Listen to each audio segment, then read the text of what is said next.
नमस्कार साथियों, आप सभी का आपके अपने YouTube चैनल डीएस के हिस्ट्री पर हार्दिक स्वागत है। साथियों, आपको पता है जैसे हम भारतीय इतिहास की रिवीजन क्लास चला रखी है, उसमें हम क्या है 2 टॉपिक कर चुके हैं, जिसमें हमने भारतीय इतिहास का परिचय देखा, आद्य ऐतिहासिक काल के बारे में जानकारी की। उसके बाद कल की वीडियो में हमने सिंधु घाटी सभ्यता के बारे में कंप्लीट एक ही वीडियो में बात की। आज की अपनी क्लास का टॉपिक रहेगा कौन सा? वैदिक सभ्यता, या जिसे हम आर्य सभ्यता के नाम से भी जानते हैं। साथ ही इसी एक ही क्लास में हम इस चैप्टर को कंप्लीट करने का प्रयास भी करेंगे और इसमें कुछ प्रश्न भी ऑब्जेक्टिव देखेंगे। और यह क्लास सभी एग्जाम के लिए महत्वपूर्ण है, तो बहुत अच्छे से आपको सुनना है। चाहे आप किसी भी प्रतियोगी परीक्षा की तैयारी कर रहे हो, तो वहाँ पर आपको क्या है बहुत ही फायदा हुआ इस क्लास से, क्योंकि इसमें क्या है कंप्लीट रिवीजन दे रखा है।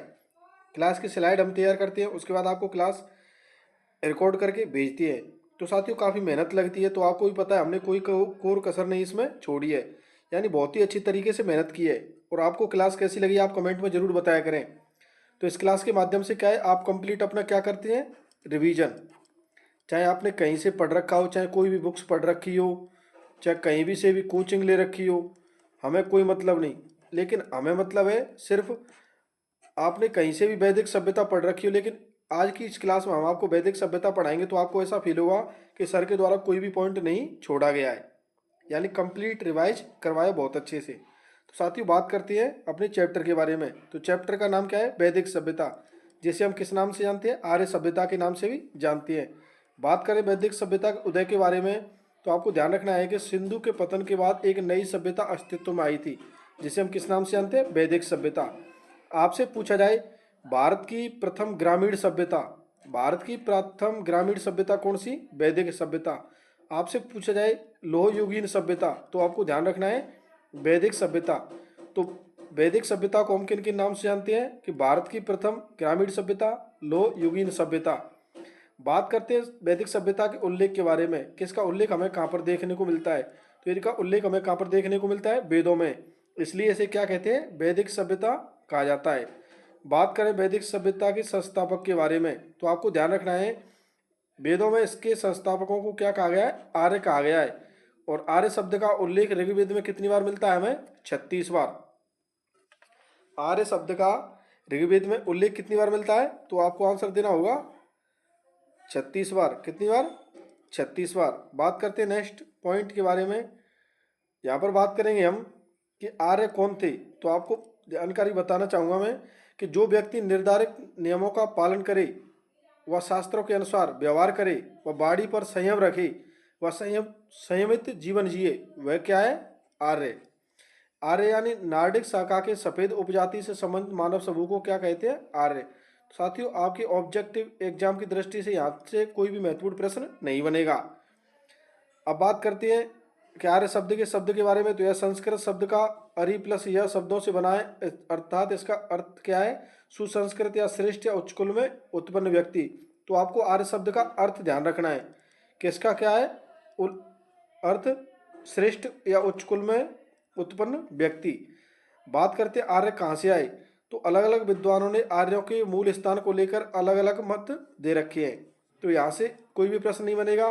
यहाँ से आर्य शब्द का सिर्फ आपको अर्थ ध्यान रखना है, और यहाँ से किस विद्वान ने क्या क्या मत दिए कि आर्य कहाँ से आए थे, तो इस यहाँ से प्रश्न आपसे के बन सकता है। तो साथियों क्लास में मैं आपको ये भी बताता चलूँगा कि कहाँ से आपसे प्रश्न बन सकता है और कहाँ से प्रश्न नहीं बनेगा, सिर्फ समझना है। बात करते हैं नेक्स्ट पॉइंट। तो आर्यों के बारे में आपको ध्यान रखना है कि दयानंद सरस्वती क्या कहते हैं कि आर्य कहाँ के निवासी थे? तिब्बत के निवासी थे। और बाल गंगाधर तिलक क्या कहते हैं कि उत्तरी ध्रुव से। कहाँ से आए थे आर्य? उत्तरी ध्रुव से। उस आर्यों के ऐतरेय ब्राह्मण ग्रंथ में 6 माह का दिन व 6 माह की रात, यानी उत्तरी ध्रुव पर क्या होता था? 6 माह का दिन व 6 माह की रात, ऐसा उल्लेख कहाँ पर मिलता है? ऐतरेय ब्राह्मण में। तो आपको यहाँ से ध्यान रखना है कि दयानंद सरस्वती आर्यों को कहाँ का मूल निवासी मानते हैं? तिब्बत के। बाल गंगाधर तिलक उत्तरी ध्रुव। मैक्स मूलर जो कि कौन थे? जर्मनी के विद्वान थे। यह क्या कहते हैं कि आर्य कहाँ से आए थे? मध्य एशिया के निवासी थे। मध्य एशिया यानी ईरान के आसपास का क्षेत्र। भाषा का तुलनात्मक अध्ययन किया सबसे प्रमाणित मत माना जाता है, यानी मैक्स मूलर के द्वारा जो आर्यों के बारे में मत दिया गया कि आर्य कहाँ से आए थे? मध्य एशिया थे, तो इसे क्या है? सबसे प्रमाणित मत माना जाता है। तो यहाँ से 3 पॉइंट आपको ध्यान रखने विशेष रूप से कि दयानंद सरस्वती ने आर्यों को कहाँ से आने का बारे में बताया, तो तिब्बत के बारे में, कि यह कहाँ के निवासी थे, तिब्बत के। बाल गंगाधर तिलक ने आर्यों के बारे में क्या कहा, कि यह उत्तरी ध्रुव से आए हैं। और मैक्स मूलर क्या कहते हैं, कि यह मध्य एशिया के निवासी थे। और मैक्स मूलर ने जो अपना मत दिया था वह सबसे प्रमाणित मत माना जाता है। बात करते हैं नेक्स्ट,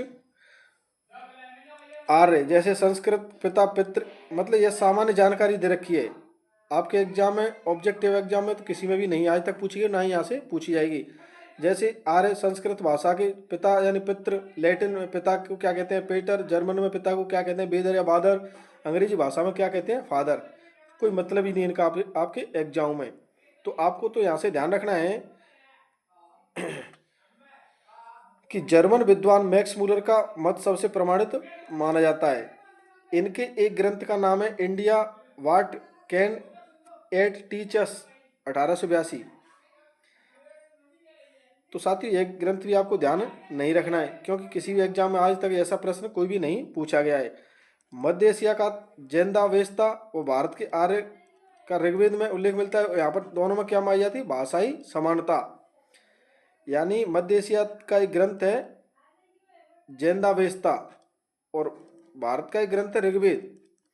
इन दोनों में जो ऋग्वेद में आर्यों का उल्लेख हुआ है उसमें क्या, इन दोनों में क्या मिलती है, भाषाई समानता। तो यह मत ज़्यादा प्रमाणित हो जाता है, कौन सा, मध्य एशिया वाला। तो इस पूरी स्लाइड से सिर्फ आपको यही ध्यान रखना है कि जैनदावेस्ता कहाँ का ग्रंथ था, मध्य एशिया का। और भारत का जो ऋग्वेद था उनमें क्या मिलती है, भाषाई समानता। यानी भारत के जो आर्य थे उनका जो ऋग्वेद में उल्लेख हुआ है उसमें क्या मिलती है, भाषाई समानता। बात करते हैं गंगानाथ झा के द्वारा क्या कहा गया कि मतलब आर्य कहाँ से आए थे, ब्रह्म ऋषि प्रदेश से। अविनाश चंद्र दास के द्वारा क्या कहा गया कि सप्त सैंधव प्रदेश से आए थे। राजवली पांडे ने क्या कहा कि आर्य कहाँ से आए थे, मध्य देश से। पेंकावा हट के द्वारा क्या कहा गया कि आर्य कहाँ से आए थे, जर्मन देश। एनडी कल्ल के द्वारा क्या कहा गया, कल्ल से। एडवर्ड मेयर के द्वारा पामीर का पठार। साथियों यहाँ से आपको 4 विद्वान दे दिए जाएंगे और 4 क्षेत्र दे दिए जाएंगे। बोलेंगे आर्यों के बारे में मत स्पष्ट कीजिए या मिलान कीजिए। ऐसा प्रश्न ज़्यादातर परीक्षाओं में पूछा जाता रहा है और यहाँ से 100% प्रश्न बनने की उम्मीद भी रहती है। तो आपको एक बार पुनः रिपीट करवा देता हूँ। गंगानंद झा के बारे में, ब्रह्म ऋषि प्रदेश, अविनाश चंद्र दास सप्त सैंधव प्रदेश, राजवली पांडे मध्य देश, पेंकावा हट के द्वारा जर्मन, एनडी कल्ल के द्वारा कश्मीर, एडवर्ड मेयर के द्वारा पामीर का पठार।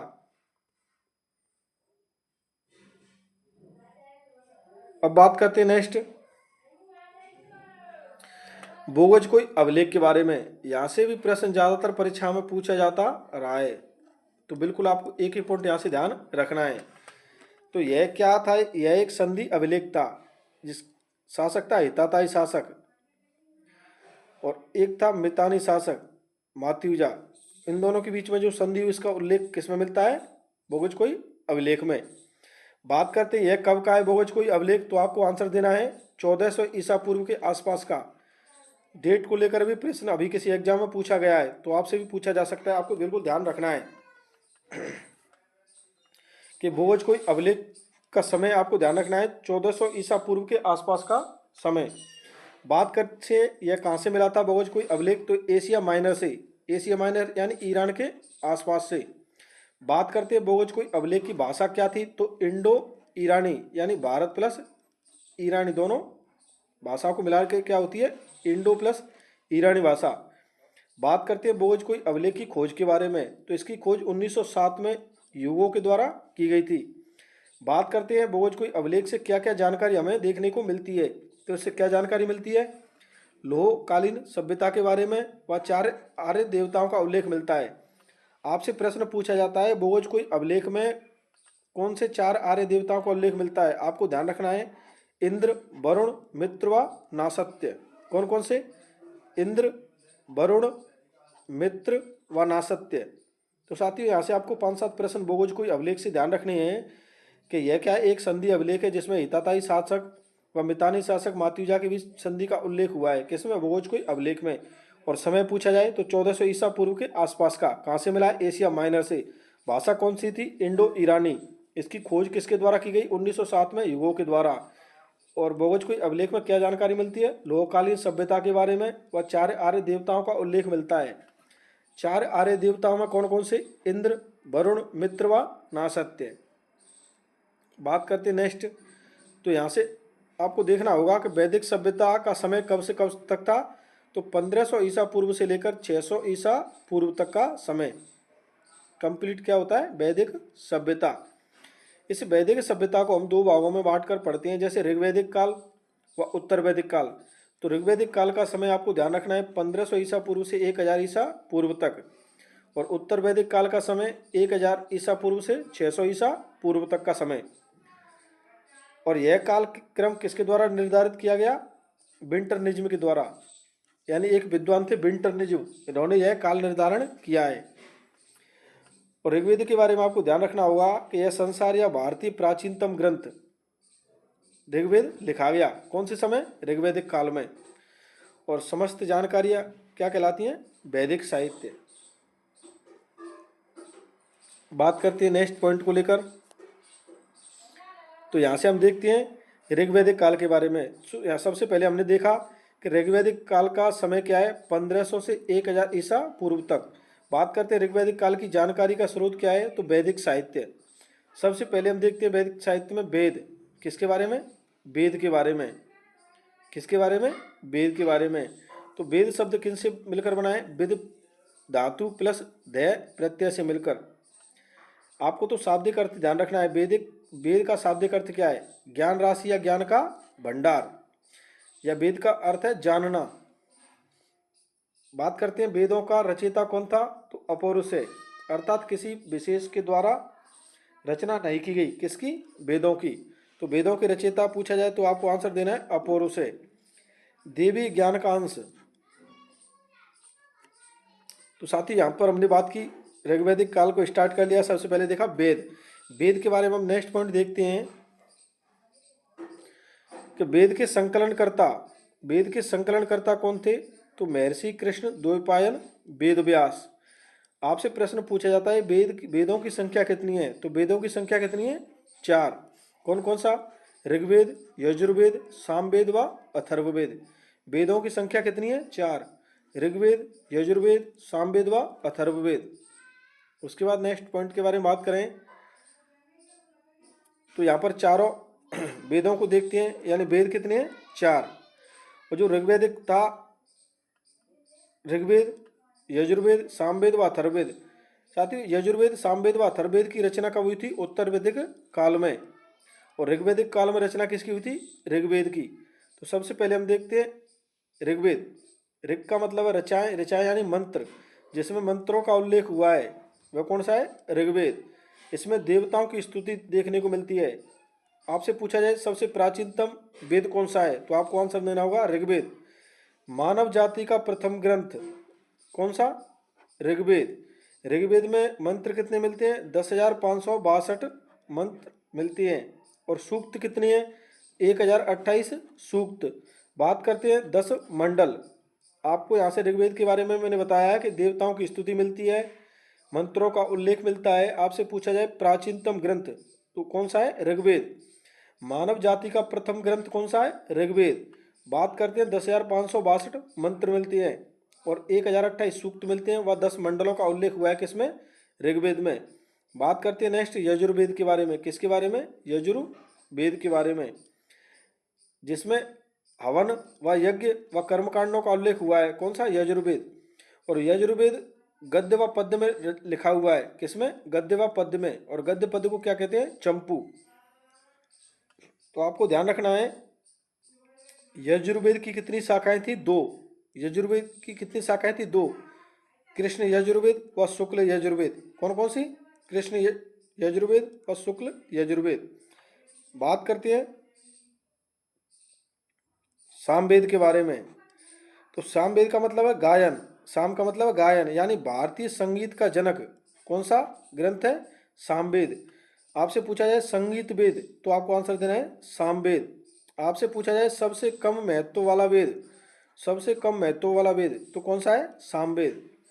बात करते हैं नेक्स्ट चौथे वेद अथर्ववेद के बारे में। किसके बारे में? चौथे वेद अथर्ववेद के बारे में। जादू टोना व टोटका का उल्लेख किसमें मिलता है? अथर्ववेद में। लोकप्रिय धर्म प्रतिनिधित्व धारण करने वाला वेद, आपसे पूछा जाए लोकप्रिय धर्म प्रतिनिधित्व धारण करने वाला वेद कौन सा है? अथर्ववेद। आपसे पूछा जाए ब्रह्मवेद, क्षत्रवेद, अथर्वा यानी अथर्वागिरस वेद, ब्रह्मवेद कौन सा है? आपसे पूछा जाए ब्रह्मवेद कौन सा है तो आपको आंसर देना है अथर्ववेद। साथ ही ऋग्वेद का मतलब है मंत्र, और यजुर्वेद का मतलब है कर्मकांड, हवन या यज्ञ का उल्लेख मिलता है। सामवेद में किसका मिलता है? संगीत का। और अथर्ववेद में किसका मिलता है? जादू व टोना व टोटके का। अब बात करते हैं नेक्स्ट पॉइंट के बारे में।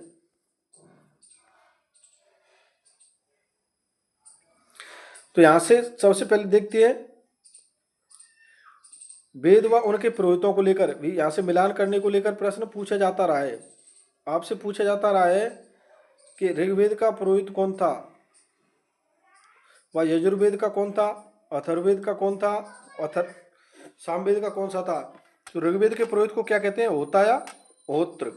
यजुर्वेद अर्धव्यु। सामवेद का कौन था? उद्गाता। अथर्ववेद का कौन था? ब्रह्मा या ब्राह्मण। तो बिल्कुल चारों पॉइंट ध्यान रखने। मिलान करने को लेकर यहाँ से प्रश्न पूछा जाता रहा है। ऋग्वेद का कौन था? होता या होत्र। यजुर्वेद का अर्धव्यु। सामवेद का उद्गाता। अथर्ववेद का ब्रह्मा या ब्राह्मण। बात करते हैं यहाँ पर ऋग्वेद के बारे में। कौन से वेद के बारे में? ऋग्वेद के बारे में। तो ऋग्वेद में आपको ध्यान रखना है कि इसमें कितने मंडल या मंडलों को क्या कहते हैं? अध्याय। तो कितने मंडल या अध्याय थे? 10। सबसे नवीनतम मंडल प्रथम व 10वां मंडल। आपसे पूछा जाए ऋग्वेद का सबसे नवीनतम मंडल कौन सा है तो प्रथम व 10वां मंडल सबसे अंत में जोड़े गए। सबसे अंत में जोड़े गए कौन से? प्रथम व 10वां मंडल।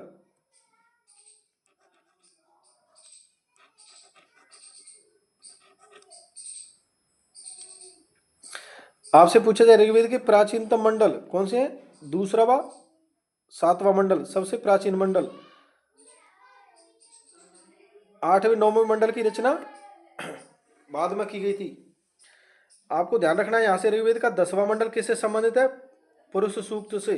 और पुरुष सूक्त में किसका उल्लेख मिलता है? वर्ण व्यवस्था का। आपसे पूछा जाए अस्तोमा सदगमय का उल्लेख किसमें मिलता है तो ऋग्वेद में। किसमें? ऋग्वेद में।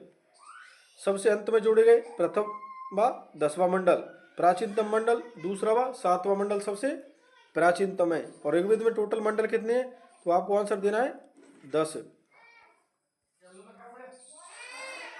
बात करते हैं उपवेदों को लेकर और उनके रचयिता को लेकर। तो यहाँ से ध्यान रखना है आपको वेद कितने हैं? 4।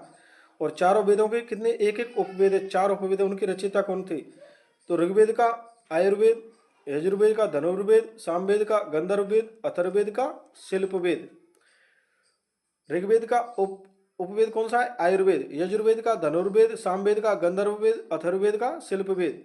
आपको 2 से 3 बार रिपीट करनी है। जैसे ऋग्वेद का आयुर्वेद, यजुर्वेद का धनुर्वेद, सामवेद का गंधर्ववेद, अथर्ववेद का शिल्पवेद। बात करते हैं रचयिताओं के। आयुर्वेद के रचयिता कौन थे? धन्वंतरी। धनुर्वेद के विश्वामित्र। गंधर्ववेद के रचयिता भरत मुनि। शिल्पवेद के रचयिता कौन थे? विश्वकर्मा। यहाँ से आपको चारों वेदों के चारों उपवेद याद रखने हैं और उनके रचयिता भी याद रखने हैं। प्रश्न यहाँ से पूछा जा सकता है। तो एक बार इन्हें पुनः देख लेते हैं। ऋग्वेद का आयुर्वेद, यजुर्वेद का धनुर्वेद, सामवेद का गंधर्ववेद, अथर्ववेद का शिल्पवेद। बात करते हैं नेक्स्ट पॉइंट को लेकर। साथ ही बात करते हैं वेदांगों को लेकर। वेद की बात कर चुके। दूसरा वैदिक साहित्य में देखेंगे तो वेदांग। वेदांगों की संख्या कितनी तो आपको आंसर देना है। इसकी संख्या कितनी है? 6। 6 कौन कौन सी है? निरुक्त, ज्योतिष, शिक्षा, व्याकरण, कल्प व छंद। देखो 1, 2, 3, 4, 5 व 6। अब बात करते हैं वेदांग की रचना क्यों हुई। तो वेदों को पूर्ण रूप से समझने हेतु किसकी रचना हुई?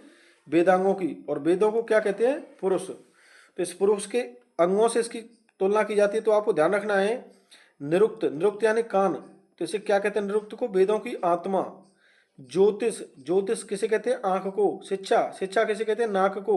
व्याकरण किसे कहते हैं? मुख को। कल्प किसे कहते हैं? हाथ को। छंद किसे कहते हैं? पैर को। यह भी आपको अर्थ ध्यान रखने हैं कि कौन कौन से 6 वेदांग और उनके अर्थ क्या क्या है। और वेदों की आत्मा पूछा जाए तो आपको आंसर देना है निरुक्त। और वेदों की रचना क्यों हुई? तो वेदांगों की रचना क्यों हुई? वेदों को पूर्ण रूप से समझने हेतु। और वेदांगों की संख्या आपको ध्यान रखनी कितनी है? 6। और 6 कौन कौन सी मैं आपको बता चुका हूं।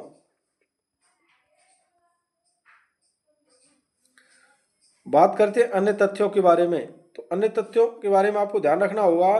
ऋग्वेद की कितनी कुल शाखाएं? 5 शाखाएं। ऋग्वेद की कुल कितनी शाखाएं? 5 शाखाएं। साकल, वाकल, आश्वलायन, सांख्यायन, मांडुक्य। इन्हें 2 से 3 बार रिपीट करेंगे तभी आपको याद होंगी। कौन सी? साकल, वाकल, आश्वलायन, सांख्यायन, मांडुक्य। साकल के बारे में आपको ध्यान रखना है, वर्तमान में केवल यही शाखा शेष रही है। ऋग्वेद की वर्तमान में कौन सी शाखा शेष रही है? तो आपको ध्यान रखना है साकल। सर्वप्रथम लक्ष्मी का उल्लेख किसमें मिलता है? ऋग्वेद की साकल शाखा में। सर्वप्रथम लक्ष्मी का उल्लेख कहाँ मिलता है? ऋग्वेद की साकल शाखा में। बात की हमने ऋग्वेद के मंडलों के बारे में। तो ऋग्वेद का 8वां मंडल किसे समर्पित है? कण्व ऋषि को।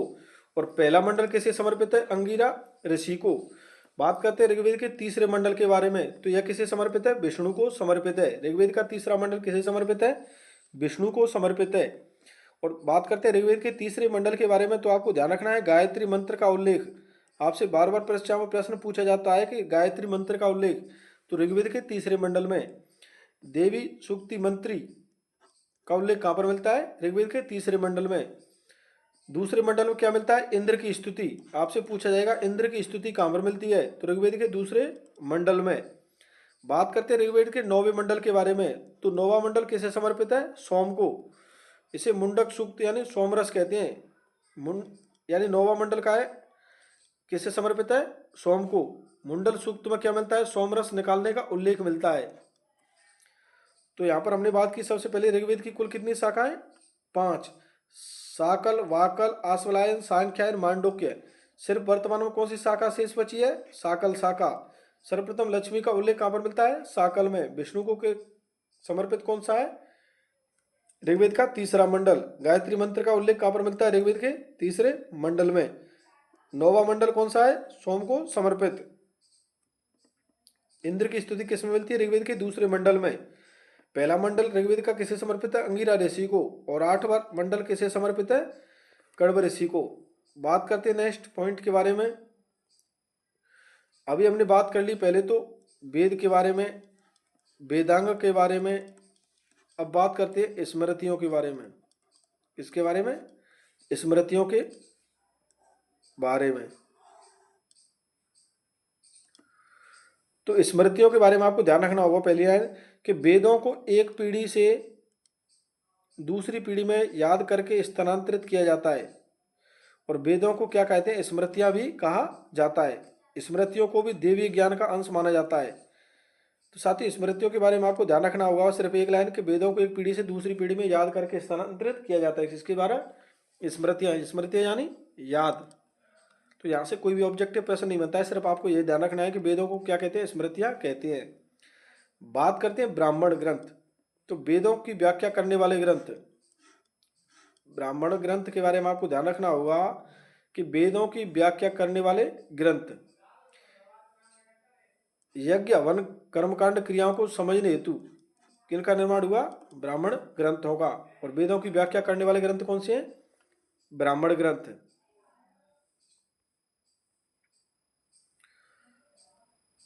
बात करते स्मृतियों के बारे में बात की, ब्राह्मण ग्रंथों के बारे में बात की। अब बात करते हैं आरण्यक के बारे में। किसके बारे में? आरण्यक के बारे में। इसका शाब्दिक अर्थ क्या होता है? वन, यानी वानप्रस्थ आश्रम के दौरान लिखे गए ग्रंथ। किसके दौरान लिखे गए ग्रंथ? वानप्रस्थ आश्रम के दौरान। अब आप बात करोगे कौन कौन कौन सा ग्रंथ आश्रम आ गया? तो एक व्यक्ति की औसत आयु कितनी है? 100 वर्ष। जिन्हें कितने भागों में बांटा गया है? 4 भागों में, 25-25 करके। तो आपको ध्यान रखना है बालाश्रम या ब्रह्मचर्य 1 से 25 तक, गृहस्थाश्रम 25 से 50 तक, वानप्रस्थ 50 से 75 तक, और संन्यास 75 से 100 तक। तो इसी तीसरे आश्रम यानी वानप्रस्थ आश्रम के दौरान लिखे गए ग्रंथ। वानप्रस्थ का मतलब है वन को गमन, यानी वन में जाकर भजन भक्ति करना। तो इस वानप्रस्थ आश्रम के दौरान कौन से ग्रंथ लिखे गए? आरण्यक ग्रंथ। अब बात करते हैं नेक्स्ट उपनिषदों के बारे में। तो उपनिषद इसे क्या कहा जाता है? इसे वेदांत कहा जाता है, और इसका ज्ञाता कौन था? वेदांताचार्य। उपनिषद का मतलब है गुरु के समीप बैठकर ध्यानपूर्वक ज्ञान प्राप्त करना। बात करते हैं कुल उपनिषदों के बारे में। तो कुल उपनिषद कितने हैं टोटल? 108, जिसमें से प्रमुख उपनिषद कितने हैं? 12, जिन्हें प्रमाणित माना जाता है। इन 12 उपनिषदों को आपको बिल्कुल ध्यान रखना होगा कि कौन कौन से 12 उपनिषद हैं। तो आपको ध्यान रखना होगा ईश, कठ, केन, प्रश्न, मुंडक, मांडुक्य, छांदोग्य, बृहदारण्यक, श्वेता, ऐत्रेय, तैत्रेय, कौशितकी। कौन कौन से? ईश, कठ, केन, प्रश्न, मुंडक, मांडुक्य उपनिषद, छांदोग्य उपनिषद, बृहदारण्यक उपनिषद, श्वेता उपनिषद, ऐत्रेय उपनिषद, तैत्रेय उपनिषद, कौशितकी। 12 को बिल्कुल आपको ध्यान रखना होगा। यहाँ से कोई भी नहीं है कि याद नहीं करना पड़े। बार बार परीक्षा में यहाँ से प्रश्न हमें देखने को मिलता रहता है। तो आपको ये तो याद करने ही पड़ेंगे कि कुल उपनिषद कितने हैं? 108, जिनमें से महत्वपूर्ण कितने हैं या प्रमाणिक कितने हैं? 12, और 12 के नाम आपको याद करने पड़ेंगे। रिवीजन के अलावा इसका कोई भी विकल्प नहीं है, क्योंकि यहाँ से प्रश्न पूछे जाते रहे हैं और आगामी परीक्षाओं में पूछे जाते रहेंगे। तो यह तो आपको याद करने ही करने हैं। उसके बाद बात करते हैं नेक्स्ट पॉइंट के बारे में। तो आपको ध्यान रखना है कि सत्यमेव जयते का उल्लेख कहाँ पर मिलता है?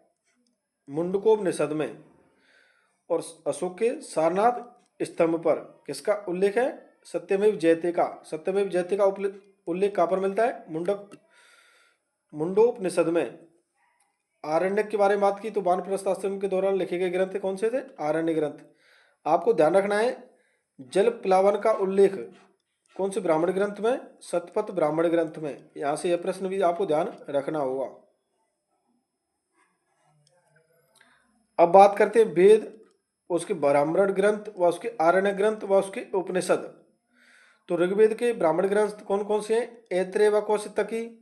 आरण्य ग्रंथ कौन से हैं? ऐत्रेय, कौशितकी। उपनिषद कौन से हैं? ऐत्रेय, कौशितकी। बात करते हैं ऋग्वेद यजुर्वेद के बारे में। यजुर्वेद शुक्ल यजुर्वेद, कृष्ण यजुर्वेद। शुक्ल यजुर्वेद को क्या कहते हैं? वायसनेय, क्या कहते हैं? वायसनेय संहिता। बात करते हैं यजुर्वेद का जो पहला पार्ट है शुक्ल व कृष्ण। तो शुक्ल का ब्राह्मण ग्रंथ कौन सा है? शतपथ। व कृष्ण यजुर्वेद का ब्राह्मण ग्रंथ कौन सा है? तैत्तिरीय। शुक्ल यजुर्वेद का आरण्य ग्रंथ कौन सा है? बृहदारण्यक उपनिषद। बृहदारण्यक व ईशोपनिषद किसके हैं? शुक्ल यजुर्वेद के उपनिषद। बात करते हैं यजुर्वेद के कृष्ण यानी कृष्ण यजुर्वेद के ब्राह्मण ग्रंथ कौन सा है? तैत्तिरीय। और इसका आरण्यक भी कौन सा है? तैत्तिरीय। बात करते हैं इसके उपनिषद कौन कौन से है? तो मैत्रायणी, तैत्तिरीय, कपिष्टल व कठोपनिषद। यह किसके उपनिषद हैं? कृष्ण यजुर्वेद के। सामवेद के ऐसी ध्यान रखने आपको पंचविश, षड्विश, जैमिनी है। एक बार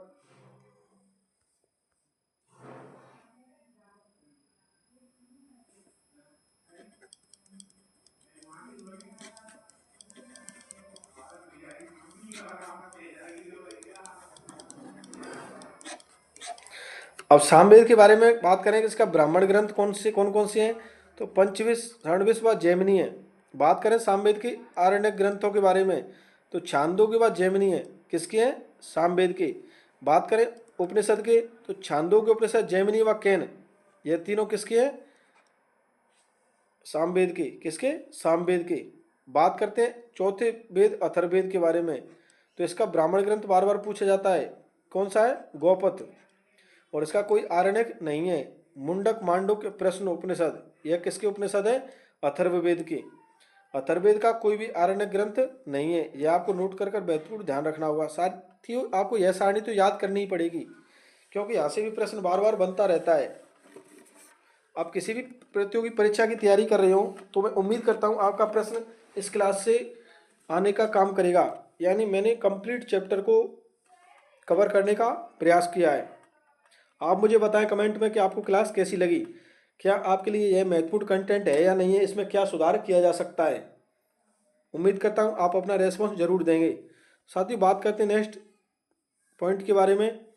नेक्स्ट पॉइंट में आपको ध्यान रखना है कि वेदों में कुल 31 नदियों का उल्लेख में, या वेदों में कुल कितनी नदियों का उल्लेख मिलता है? 31 नदियों का उल्लेख मिलता है। 25 नदियों का उल्लेख किसमें मिलता है? ऋग्वेद में। और सबसे महत्वपूर्ण प्रमुख नदी कौन सी थी? तो सिंधु। और सबसे दूसरी प्रमुख नदी कौन सी थी? सरस्वती। सरस्वती को किस नाम से जानते हैं? नदी तमा के नाम से। किस नाम से? नदी तमा के नाम से। और इसी सरस्वती नदी का सर्वाधिक उल्लेख मिलता है। कौन सी नदी का सर्वाधिक उल्लेख मिलता है? तो इसी सरस्वती नदी का।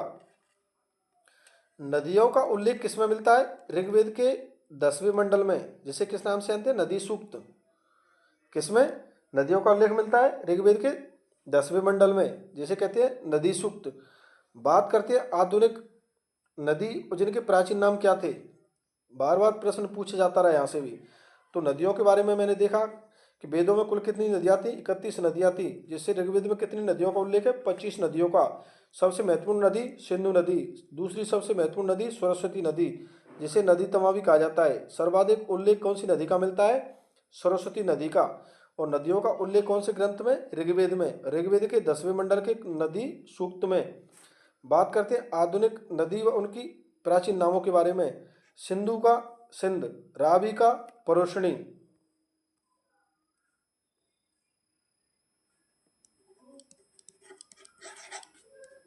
नदी व प्राचीनतम नाम। झेलम का वितस्तता, चेनाब का अस्किनी, सतलज का शतुद्री, ब्यास का बिपाशा, गंडक का सदानीरा, घग्गर का द्वेषवती या प्राचीन सरस्वती, काबुल का कुबा।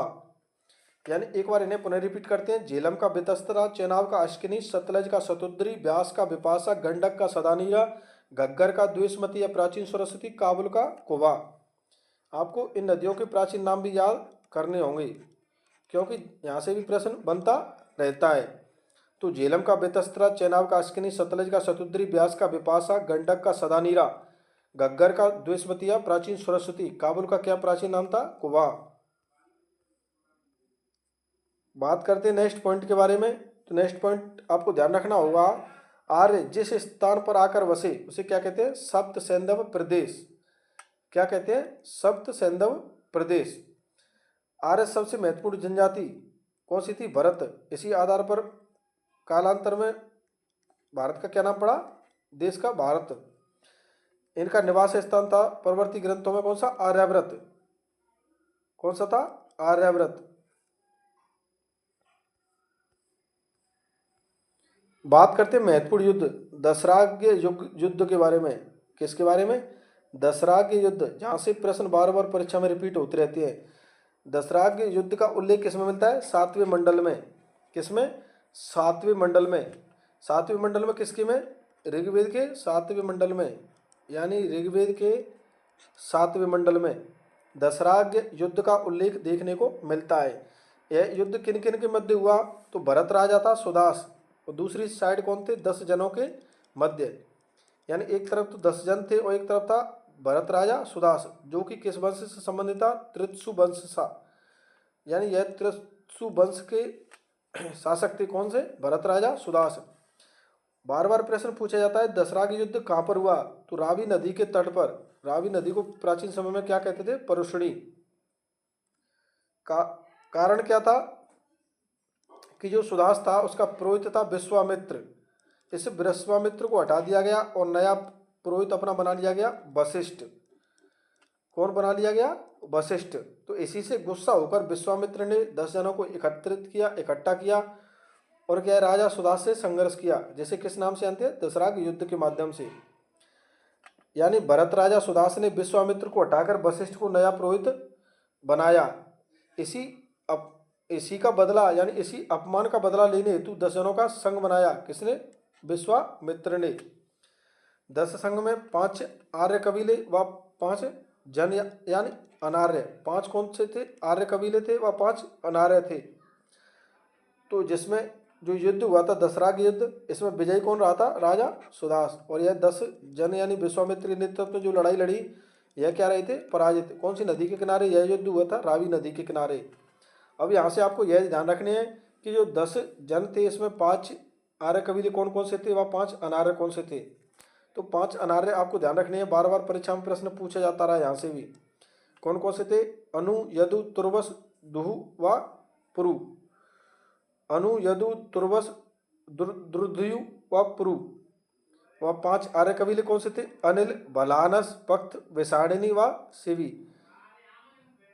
ये एक बार को याद ना हो तो भी काम चल जाएगा, लेकिन यह तो आपको याद करने ही होंगे, क्योंकि 3-4 देकर पूछा जाएगा कौन से आर्य है या अनार्य है, तो आपको अनार्य 5 याद करने होंगे। यहाँ से आपका प्रश्न सही हो जाएगा। तो यह आपको समझ में आ गया कि दशराग्य युद्ध किन किन के मध्य हुआ था। तो राजा सुदास व विश्वामित्र यानी 10 जन, जिन्होंने 10 जनों का संघ बनाया था। और इसमें कौन विजय हुआ? राजा सुदास। किसकी पराजय हुई? विश्वामित्र की। यह किस नदी के किनारे लड़ा गया? रावी नदी के किनारे। और इस 10 जनों में 5 आर्य कबीले थे व 5 अनार्य थे। 5 अनार्य कौन कौन से थे? अनु, यदु, तुर्वस, द्रुदु व पुरु। ये आपको ध्यान रखने ही होंगे।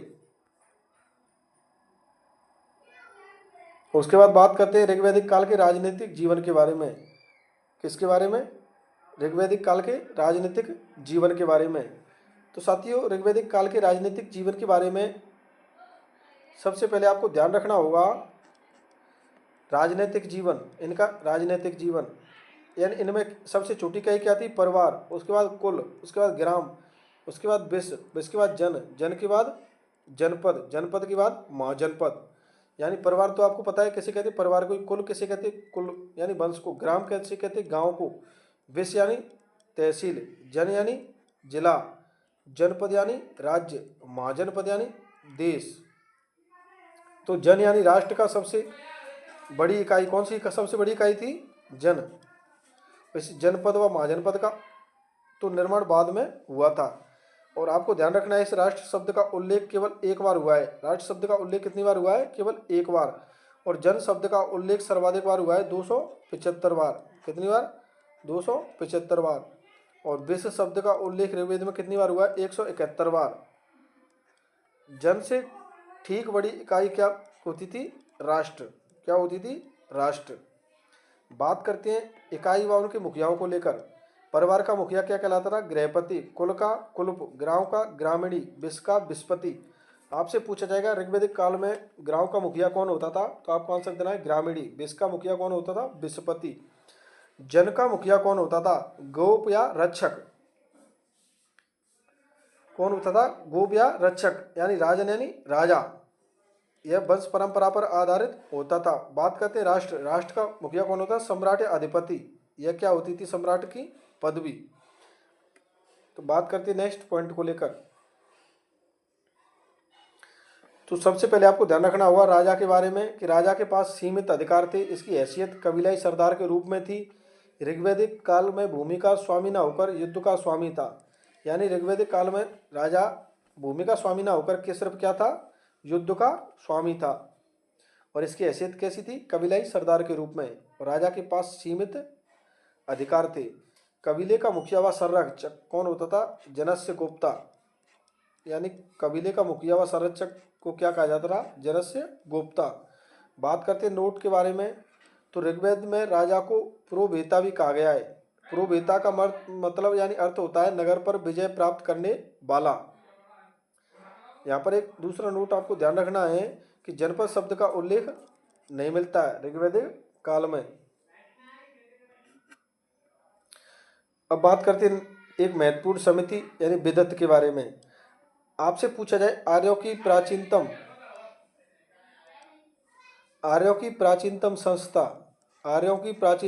संस्था आपसे पूछा जाए तो आपको आंसर देना है विदत। यह जनसभा के रूप में होती थी। इसमें यह क्या है, ज्ञान विद्या से संबंधित होती थी। इसमें महिलाओं को भाग लेने का अधिकार था। यह लाइन आपको विशेष रूप से ध्यान रखनी है कि आर्यों की प्राचीनतम संस्था कौन सी थी, विदत, और इसमें महिलाओं को भाग लेने का अधिकार था। बात करते हैं ऋग्वेद में विदत का उल्लेख कितनी बार हुआ है, यानी विदत शब्द का उल्लेख कितनी बार हुआ है, 122 बार। कितनी बार, 122 बार। बात करते हैं नेक्स्ट, तो न्याय कौन करता था ऋग्वेद में, राजा। यह न्याय का अधिकार करता था और इस न्याय किस प्रकार होते थे, कठोर परीक्षा के आधार पर, जैसे जल परीक्षा व अग्नि परीक्षा के आधार पर न्याय होते थे। बात करते हैं नेक्स्ट संस्था सभा के बारे में। विदत के बारे में पहले हम बात कर चुके, अब बात करते हैं सभा के बारे में। तो सभा का उल्लेख ऋग्वेद में कितनी बार हुआ है, कितनी बार, ऋग्वेद में 8 बार। और इसी सभा को क्या कहते थे, नरेष्टा कहा जाता था। क्या कहा गया, नरेष्टा कहा गया। ग्राम संस्था, ग्राम के वशिष्ठ यानी वरिष्ठ लोगों का शामिल किया जाता था किसमें, सभा में, और इसमें महिलाओं को भाग लेने का अधिकार था। इस सभा में भी महिलाएं क्या है, भाग ले सकती थी। और इससे क्या है, वरिष्ठ लोगों की, गांव के वरिष्ठ लोग शामिल होते थे। कौन, गांव के वरिष्ठ लोग और महिलाएं शामिल होती थी। और यह क्या थी, ग्राम संस्था थी। और इसका ऋग्वेद में कितनी बार उल्लेख हुआ है, 8 बार। बात करते हैं इस सभा के क्या क्या कार्य थे। तो ग्राम के सामूहिक मसले हल करने हेतु व न्याय संबंधी कार्य करने हेतु किसका गठन किया जाता था, सभा का। तो सभा के बारे में आपको ध्यान रखना है कि इसे क्या कहा जाता था, नरिष्ठा भी कहा जाता था। और ऋग्वेद में कितनी बार उल्लेख हुआ है इसका, 8 बार। यह वरिष्ठ लोगों की सभा थी, इसमें महिलाओं को भाग लेने का अधिकार था। इसे छवा भावती कहा जाता है। क्या, छवा भावती कहा जाता है।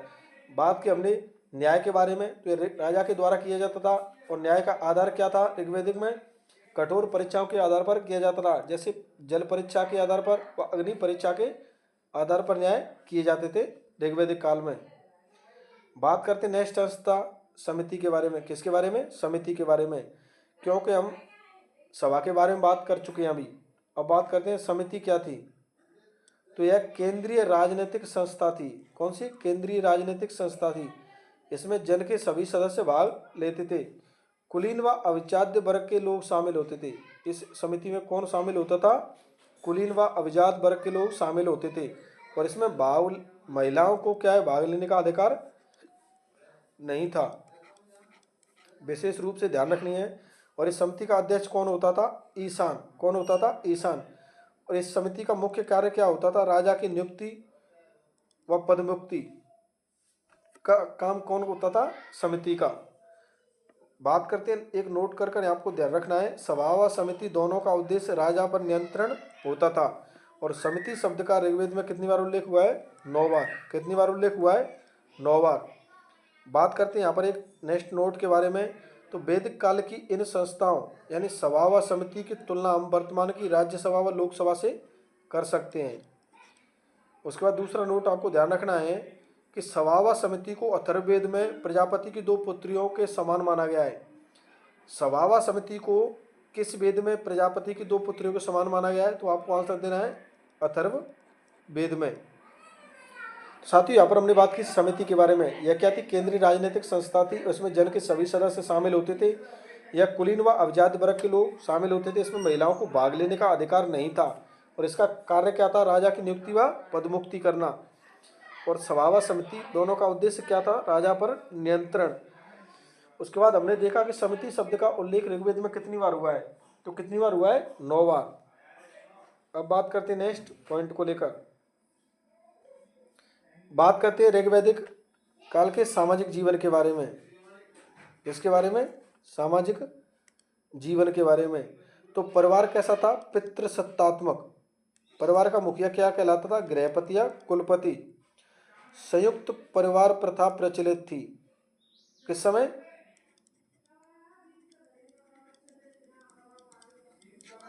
ऋग्वैदिक काल में। खान पान कैसा था, ऋग्वैदिक कार्यों का खान पान कैसा था, सरल, यानी दुग्ध से निर्मित वस्तुओं का प्रयोग करते थे। मांस मछली खाने से ये लोग घृणा करते थे। मीठे के लिए किसका प्रयोग करते थे, शहद का। और इनका सबसे प्रिय पेय क्या था, सोमरस, जिसे क्या मानते थे, अमृत के समान मानते थे। नेक्स्ट बात करते हैं गण के बारे में कि ये गण क्या था। जनतंत्र के लिए तकनीकी शब्द क्या था? गण। जनसभा या सैन्य टुकड़ी के रूप में कार्य करता था। ऋग्वेद में गण शब्द का उल्लेख कितनी बार हुआ है? 46 बार। और गण का मुखिया क्या कहलाता था? गणपति या गणस्य राजा। अब बात करते हैं नेक्स्ट पॉइंट को लेकर। नेक्स्ट पॉइंट में आपको ध्यान रखना है कि गाय को ऋग्वैदिक काल में क्या कहा जाता था? अगन्या। अगन्या यानी ना मारने योग्य। और इसका उल्लेख कहाँ पर मिलता है? शतपथ ब्राह्मण में। गौ शब्द का उल्लेख कितनी बार मिलता है? 176 बार। ऋग्वेद में गौ शब्द का उल्लेख आपसे पूछा जाए, आपसे प्रश्न पूछा जाए कि गाय को अगन्या कौन से ब्राह्मण ग्रंथ में कहा गया है, तो शतपथ ब्राह्मण ग्रंथ में। उसके बाद आपको ध्यान रखना होगा गौ शब्द का उल्लेख ऋग्वेद में कितनी बार हुआ है? 146 बार। उसके बाद आपको ध्यान रखना होगा ऋग्वैदिक काल में प्राय गायों के लिए युद्ध लड़े जाते थे, जैसे क्या कहते थे? गवेषणा, गवेशु व गविष्टि शब्दों का उल्लेख हुआ है। यानी ऋग्वैदिक काल में गायों के लिए किन शब्द का प्रयोग हुआ है? गवेषणा, गवेशु व गवेष्टि। यहाँ पर एक नोट कर कर आपको ध्यान रखना है कि ऋग्वैदिक काल में गाय को रथी या संपत्ति माना गया है। ऋग्वैदिक काल में गाय को क्या माना गया है? संपत्ति माना गया है।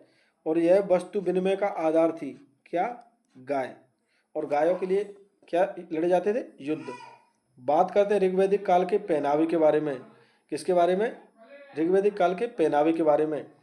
तो यह मूलतः 4 प्रकार का पहनावा था। नीवी। नीवी क्या थी? शरीर के आंतरिक भाग या निचले भाग को ढकने हेतु जिसका प्रयोग किया जाता है उसे क्या कहते हैं? नीवी। अधिवास, ऊपरी शरीर को ढकने हेतु प्रयुक्त। अधिवास का प्रयोग किसमें किया जाता था? ऊपरी भाग को यानी ऊपरी शरीर को ढकने हेतु इसका प्रयोग किया जाता था। उसके बाद बात करते हैं वास। वास का मतलब है ऊपर से ओढ़ा जाने वाला वस्त्र, यानी शॉल, चुनरी या ओढ़नी के समान, जिसे क्या कहते थे? वास। बात करते हैं अंत का, यह बुना हुआ वस्त्र होता था। उसके बाद आपको नेक्स्ट पॉइंट ध्यान रखना है कि धनी वर्ग एक विशेष प्रकार का वस्त्र प्रयोग करता था जिसे कहते हैं छोम। यह क्या? रेशमी वस्त्र होता था। उसके बाद साफा यह उष्णी होता था। आभूषण, सिर पर कुंभ नामक आभूषण पहना जाता था। कुंभ नामक आभूषण कहाँ पर पहना जाता था? सिर पर। गले में सोने का आभूषण पहना जाता था जिसे क्या कहते हैं? निष्क। जिसे क्या कहते थे? निष्क। उसके बाद आपको ध्यान रखना है नर्तक महिलाओं के द्वारा कढ़ाई किया हुआ विशेष वस्त्र क्या कहलाता था? पेशस। क्या कहलाता था? पेशस। साथियों, हमने बात की ऋग्वैदिक काल के पहनावे के बारे में। अब बात करते हैं ऋग्वैदिक काल स्त्रियों की स्थिति के बारे में कि ऋग्वैदिक काल में स्त्रियों की स्थिति कैसी थी। तो ऋग्वैदिक काल में महिलाओं की स्थिति कैसी थी? सम्मानजनक। कैसी थी? सम्मानजनक। इन्हें पुरुषों के समान अधिकार प्राप्त थे और यह उपनयन संस्कार कर सकती थी। यानी उपनयन संस्कार का इन्हें क्या है? अधिकार था। और इन महिलाओं की विवाह की आयु कितनी थी? 16-17 वर्ष होती थी। यानी विवाह की आयु आपको ध्यान रखना है 16-17 वर्ष होती थी। और उपनयन संस्कार होता था इनका। यह शिक्षा के लिए गुरुकुल में जा सकती थी। और 16 वर्ष तक की आयु तक विद्या ग्रहण करने वाली कन्या क्या कहलाती थी? सद्योवधू। यानी 16 वर्ष तक की आयु तक विद्या ग्रहण करने वाली कन्या क्या कहलाती थी? सद्योवधू। वह आजीवन ब्रह्मचर्य का पालन गुरुकुल में शिक्षा प्राप्त करने वाली कन्या क्या कहलाती थी? ब्रह्मवादिनी व ब्रह्मचारिणी।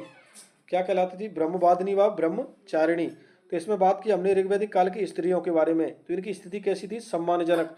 इन्हें पुरुषों के समान अधिकार प्राप्त थे और यह इनका उपनयन संस्कार भी किया जाता था। और यह शिक्षा प्राप्त करने कहाँ पर जाते हैं? गुरुकुल में। तो यहाँ पर हमने बात की कि 16 वर्ष तक की आयु तक विद्या ग्रहण करने वाली कन्या क्या कहलाती थी? सद्योवधू। वो जो आजीवन ब्रह्मचर्य का पालन करती थी वह गुरुकुल में शिक्षा प्राप्त करने वाली कन्या क्या कहलाती थी? ब्रह्मचारिणी या ब्रह्मवादिनी। यहाँ पर आपको एक नोट कर ध्यान रखना होगा कि निष्क क्या कहते हैं? कई विद्वान निष्क सोने की मुद्रा को कहते हैं। और उसके बाद निशक। निशक क्या थी? मौर्यकालीन स्वर्ण मुद्रा। कई विद्वान सोने की शुद्धता की जांच हेतु प्रयुक्त पारक पत्थर को क्या कहते हैं? निशक। तो यहाँ हमने बात की स्त्रियों की स्थिति के बारे में, ऋग्वैदिक कालीन स्त्रियों की स्थिति के बारे में। उसी में हम नेक्स्ट पॉइंट देखते हैं कि जो आजीवन अविवाहित रहकर शिक्षा प्राप्त करती थी उन्हें क्या कहते हैं? अमाजु। यानी जो आजीवन अविवाहित रहकर शिक्षा प्राप्त करती थी लेकिन में आपको ध्यान रखना होगा कि वह ब्रह्मचर्य का पालन नहीं करती थी। उन्हें क्या कहते हैं? अमाजु। उन्हें क्या कहते हैं? अमाजु। यहाँ पर नोट कर कर ध्यान रखना होगा कि ऋग्वेद में कई विदुषी महिलाओं का उल्लेख मिलता है जिन्होंने कई वैदिक मंत्रों की रचना की, पुरुषों को शास्त्रार्थ में पराजित किया। जैसे उन महिलाओं के नाम में ध्यान रखना है आपको: लोपामुद्रा, घोषा, श्रद्धा, अपाला, चंपा, विश्वसरा, गार्गी व मैत्रायणी। उसके बाद आपको नेक्स्ट पॉइंट ध्यान रखना है कि शतपथ ब्राह्मण में नारी को क्या कहते हैं? अर्धांगिनी। क्या कहा गया है? अर्धांगिनी। ऋग्वैदिक काल में बाल विवाह, पर्दा प्रथा, सती प्रथा का उल्लेख कहीं भी हमें देखने को नहीं मिलता। और ऋग्वैदिक काल में नियोग प्रथा प्रचलित थी। कौन सी प्रथा प्रचलित थी? नियोग प्रथा प्रचलित थी। और महिलाओं को विवाह के समय दिए जाने वाला उपहार क्या कहलाता था? वैतु।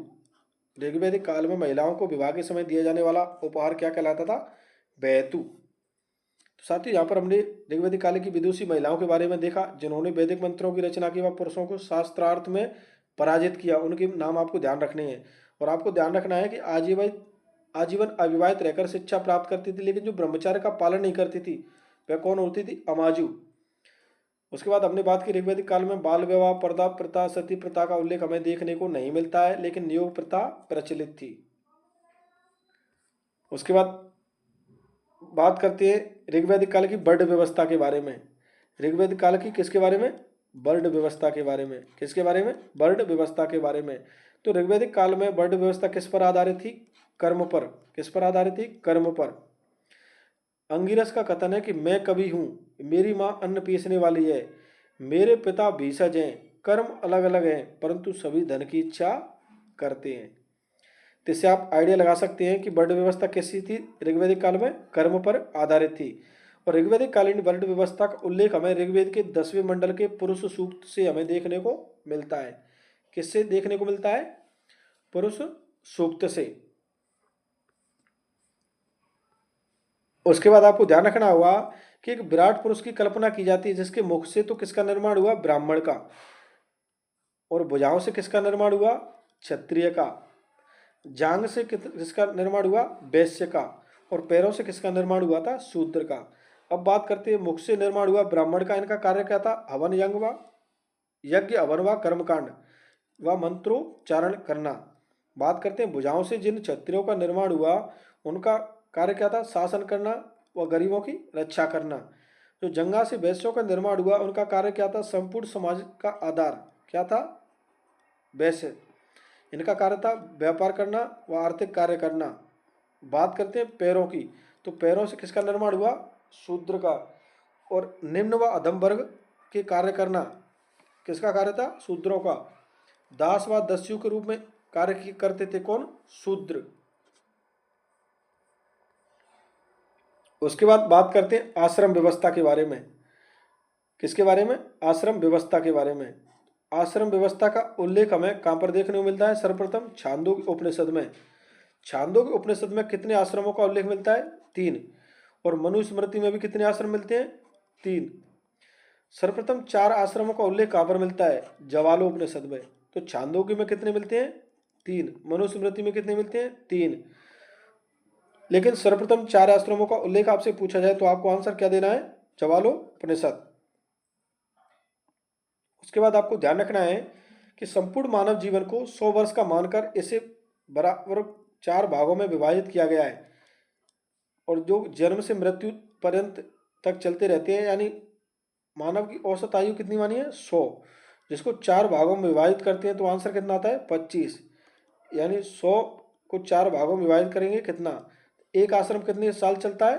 25। इस प्रकार पहला, दूसरा, तीसरा व चौथा। तो यहाँ पर आश्रम व्यवस्था में आपको 3-4 पॉइंट ध्यान रखने हैं कि सर्वप्रथम उल्लेख इसका कहाँ पर मिलता है? छांदोग्य उपनिषद में।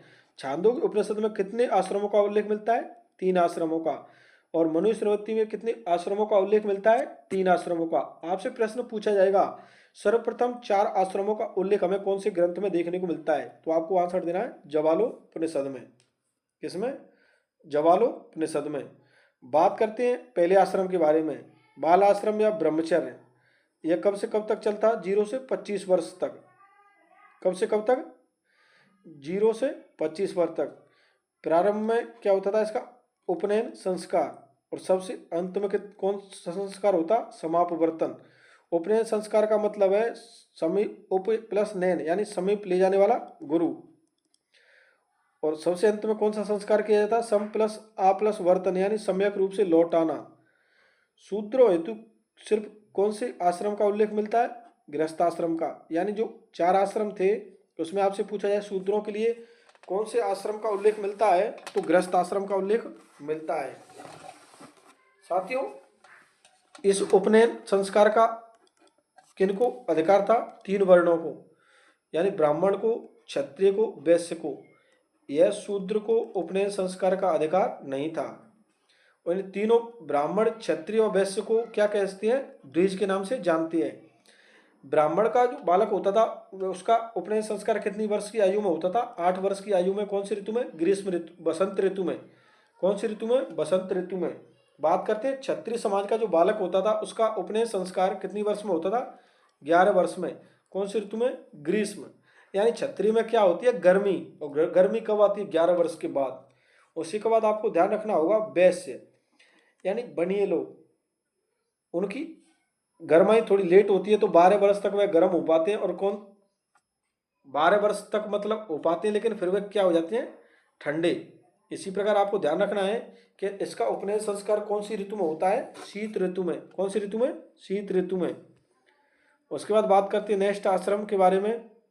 तो नेक्स्ट आश्रम में आपको ध्यान रखना है गृहस्थाश्रम। कब से कब तक चलता है? 26 से 50 वर्ष। कब से कब तक? 26 से 50 वर्ष तक।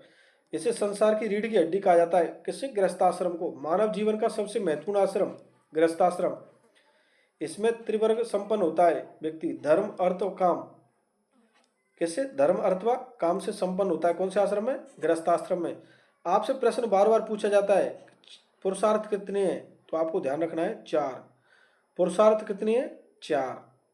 बात करें 4 पुरुषार्थ कौन कौन से हैं? धर्म अर्थ काम व मोक्ष। 4 पुरुषार्थ कौन से हैं? धर्म अर्थ काम व मोक्ष। धर्म अर्थ काम व मोक्ष। उसके बाद बात करते हैं गृहस्थाश्रम के बाद वानप्रस्थ आश्रम के बारे में। तो ये वानप्रस्थ आश्रम का समय कब से कब तक है? 51 से 75 वर्ष तक। कब से कब तक? 51 से 75 वर्ष तक। इस वानप्रस्थ आश्रम का शाब्दिक अर्थ क्या है? तो इसका शाब्दिक अर्थ है वन को गमन। क्या है? वन को गमन। इस वानप्रस्थ आश्रम के दौरान कुछ ग्रंथों की रचना की गई, जिसे क्या कहते हैं? आरण्यक ग्रंथ। मनुष्य संपूर्ण समाज का सदस्य होता है। यानी इस आश्रम के दौरान मनुष्य क्या होता है? संपूर्ण समाज का सदस्य होता है। अब बात करते हैं नेक्स्ट पॉइंट के बारे में, यानी अगले आश्रम के बारे में। तो अगला आश्रम कौन सा है? संन्यास आश्रम। कौन सा आश्रम है? संन्यास आश्रम। तो संन्यास आश्रम में क्या है? इसका चतुर्वर्ग पूर्ण, यानी इसका उद्देश्य क्या होता है? मोक्ष प्राप्त करना। मानव पूर्णतः सांसारिक को त्याग चुका होता है, मोह माया से विरक्त हो चुका होता है, और वह किसकी इच्छा करता है? मोक्ष प्राप्त करने की। इस जीवन ईश्वर के श्री चरणों में क्या प्राप्त करना चाहता है? मोक्ष। यानी साधु सन्यासी बन जाता है। भजन के माध्यम से भगवान को याद कर वह क्या प्राप्त करना चाहता है? मोक्ष प्राप्त करना चाहता है। कौन से आश्रम में? संन्यास आश्रम में। उसके बाद आपको 2-3 नोट ध्यान रखने हैं। तो इसमें पहला पॉइंट ध्यान रखना है, पूर्णतः आश्रम व्यवस्था उत्तर वैदिक काल की देन है। यानी पूर्णतः आश्रम व्यवस्था वर्ण व्यवस्था के आधार पर किस काल की देन है? उत्तर वैदिक काल की देन है। समाज पूर्णतः जन्म पर आधारित वर्ण व्यवस्था में उत्तर वैदिक काल में मिश्रित जातियों का उल्लेख हमें देखने को मिलता है। तो साथियों, हमने देखा संन्यास आश्रम। उसके बाद देखते हैं ऋग्वैदिक काल के धार्मिक जीवन के बारे में। किसके बारे में? ऋग्वैदिक काल के धार्मिक जीवन के बारे में। तो इसमें धार्मिक जीवन देखना है कि कैसा था। एकेश्वरवादी थे, यह प्रकृति की पूजा करते थे। किसकी करते थे? प्रकृति की पूजा। सर्वप्रथम पृथ्वी व ध्वंस की पूजा की जाती थी। इन दोनों के मिलन को सृष्टि का निर्माण, इन दोनों के बीच में जो कुछ भी होता था वहां वरुण का निवास होता था। तीसरा प्रमुख देवता कौन? सूर्य। कौन? सूर्य। सूर्य की भी पूजा की जाती थी। अंतरिक्ष का देवता था सूर्य। वरुण की पूजा की जाती, पृथ्वी की पूजा की जाती। तो आपको तो धार्मिक जीवन के बारे में 2-3 बातें ध्यान रखनी है कि ऋग्वैदिक काल में एकेश्वरवादी थे, प्रकृति की पूजा करते थे। सर्वप्रथम पृथ्वी व ध्वंस की पूजा की गई, और इन दोनों के मिलन को क्या कहा था? सृष्टि का निर्माण। उसके बाद बात करते हैं ऋग्वैदिक काल के महत्वपूर्ण देवता के बारे में। पहला देखते हैं वरुण। यहाँ से प्रश्न पूछे जाते रहे कि ऋग्वैदिक काल में 30 सूक्त किसके मिलते हैं? वरुण के लिए। यानी 30 सूक्त किसके लिए मिलते हैं? वरुण के लिए। असुरों का देवता, आपको ध्यान सर देना है, वरुण। समस्त जल नदी का देवता कौन सा था ऋग्वैदिक काल में? वरुण। और देवताओं को 3 श्रेणियों में बांटा गया है। यहाँ से आपको ध्यान रखना है, अंतरिक्ष के देवता, आकाशीय देवता, पृथ्वी के देवता। अंतरिक्ष के देवताओं में इंद्र, मरुत, वायु व रुद्र। कौन कौन से? इंद्र, मरुत, वायु व रुद्र। आकाशीय देवता में कौन कौन से आते हैं? सूर्य, वरुण, मित्र, उषा व विष्णु। कौन कौन से? सूर्य, वरुण, मित्र, उषा व विष्णु। बात करते हैं पृथ्वी के देवता, अग्नि, पृथ्वी, सोम, सरस्वती। अग्नि, पृथ्वी, सोम व सरस्वती। यह कौन से देवता है? पृथ्वी के देवता। आकाशीय देवता कौन कौन से? सूर्य, वरुण, मित्र, उषा व विष्णु। अंतरिक्ष के देवता तो आपको ध्यान रखने हैं, इंद्र, मरुत, वायु व रुद्र।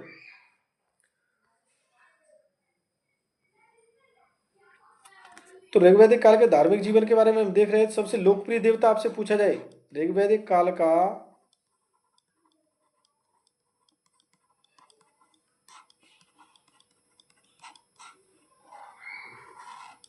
सबसे लोकप्रिय देवता पूछा जाए तो आपको आंसर देना है, कौन सा था? इंद्र। ऋग्वैदिक काल का सबसे लोकप्रिय देवता कौन सा था? इंद्र। और इंद्र के लिए ऋग्वेद में कितने सूक्त मिलते हैं? 250 सूक्त मिलते हैं, यानी 250 सूक्त मिलते हैं। आपसे प्रश्न पूछा जाए, वर्षा व तूफान का देवता, वर्षा व तूफान का देवता कौन था? इंद्र। इंद्र को किस नाम से जानते हैं? पुरंदर। इसे पुरंदर भी कहा जाता है। और पुरंदर का अर्थ होता है किलों को तोड़ने वाला। क्या होता है? किलों को तोड़ने वाला। ऋग्वेद काल के दूसरे सबसे लोकप्रिय देवता, तो दूसरे सबसे लोकप्रिय देवता कौन से थे? अग्नि। कौन से थे? अग्नि। अग्नि के लिए ऋग्वेद में 200 या 220 सूक्त का उल्लेख हमें देखने को मिलता है। इंद्र के लिए 250, अग्नि के लिए 220 या 200 सूक्तों का हमें उल्लेख देखने को मिलता है। अग्नि के बारे में आपको ध्यान रखना है, इसे दोष पुत्र कहा गया, यानी आयुतियों का देवता। उसके बाद आपको ध्यान रखना है अग्नि के बारे में, ऋग्वेद का प्रथम व इस मंडल का प्रथम सूक्त अग्नि को समर्पित है। यानी ऋग्वेद का प्रथम व इस मंडल का प्रथम सूक्त अग्नि को समर्पित है। यानी ऋग्वेद का जो प्रथम मंडल है वह अग्नि को समर्पित है, वह मंडल का जो प्रथम सूक्त है वह किसे समर्पित है? अग्नि को समर्पित है। आपको यहाँ से 4-5 बातें ध्यान रखनी है। ऋग्वेद का सबसे लोकप्रिय देवता इंद्र, दूसरा सबसे लोकप्रिय देवता अग्नि। इंद्र के लिए कितने सूक्त मिलते हैं? 250। अग्नि के लिए 220 या 200 सूक्तों का उल्लेख मिलता है। आपसे पूछा जाएगा वर्षा व तूफान का देवता, तो आपको आंसर देना है इंद्र। आपको कहा जाएगा किस देवता को पुरंदर कहा जाता है, तो आपको आंसर देना होगा इंद्र। उसके बाद बात करते हैं नेक्स्ट पॉइंट में आपको ध्यान रखना है कि मित्र यह कौन था? उदित होता हुआ सूर्य। पूषण देवता कौन सा? पशुओं के देवता को क्या कहा जाता है? पूषण देवता। उषा कौन था? प्रातःकालीन देवी, यानी सूर्य की पत्नी थी।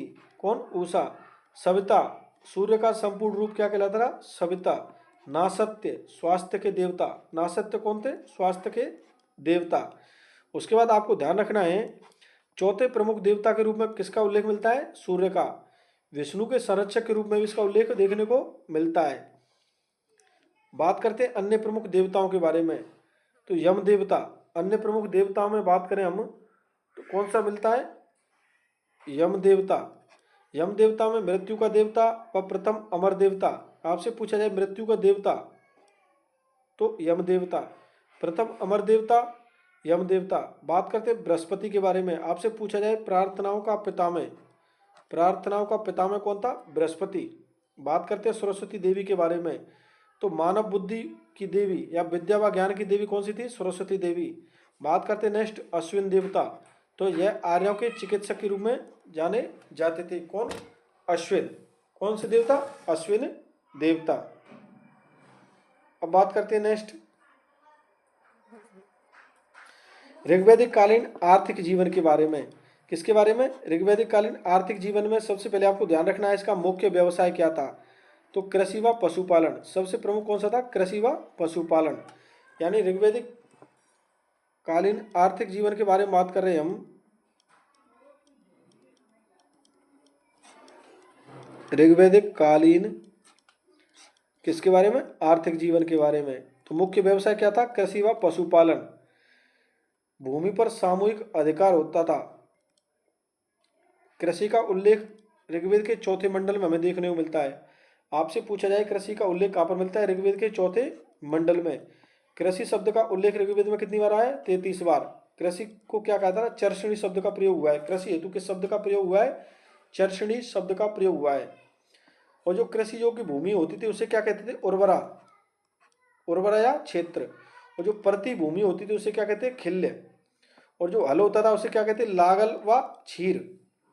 और हल चलाने वाले को क्या कहा जाता था ऋग्वेदिक में? कीवास। क्या कहा जाता था? कीवास। और हल बनी हुई रेखाएं, यानी हल से जो रेखाएं बनाई जाती थी इस प्रकार की, उन्हें क्या कहा जाता था? सीता। क्या कहा जाता था? हल से बनी हुई रेखाओं को सीता। यहाँ पर नोट कर कर ध्यान रखना है आपको कि हल जोतने की शिक्षा सर्वप्रथम हमें अश्विनी देवता के द्वारा दी गई। किसके द्वारा दी गई? अश्विनी देवता के द्वारा। तो यहाँ पर हमने बात की ऋग्वैदिक कालीन आर्थिक जीवन के बारे में। तो सबसे पहले देखा कि इस समय का मुख्य व्यवसाय क्या था? कृषि व पशुपालन। किस कृषि का उल्लेख कहाँ पर मिलता है? ऋग्वेद के चौथे मंडल में। और कृषि शब्द हेतु कितनी उल्लेख मिलता है ऋग्वेद में? 33 बार। और कृषि के लिए किस शब्द का प्रयोग किया गया? चर्षणी शब्द का। और प्रति भूमि को क्या कहा जाता था? खिल्य। कृषि योग्य भूमि को क्या कहा जाता था? उर्वरा या क्षेत्र। और जो हल होता था उसे क्या कहते? लागल व छीर। और हल से जो बनी रेखाएं होती थी उन्हें क्या कहा जाता था? सीता। और हल चलाने वाले को क्या कहा जाता था? कीवास। क्या कहा जाता था? कीवास।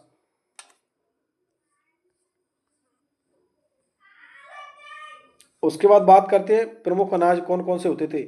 यव। तो यव किसे कहते थे? जौ को। गोधुम किसे कहते थे? गेहूं को। ब्री किसे कहते थे? चावल को। ऋग्वेद में केवल यव का ही उल्लेख हमें देखने को मिलता है। यानी प्रमुख अनाज तो कौन कौन से थे ऋग्वेदिक काल के लोगों के? यव, गोधुम व ब्री। लेकिन ऋग्वेद में किसका उल्लेख मिलता है? यव का ही उल्लेख हमें देखने को मिलता है। बात करते हैं ऋग्वेदिक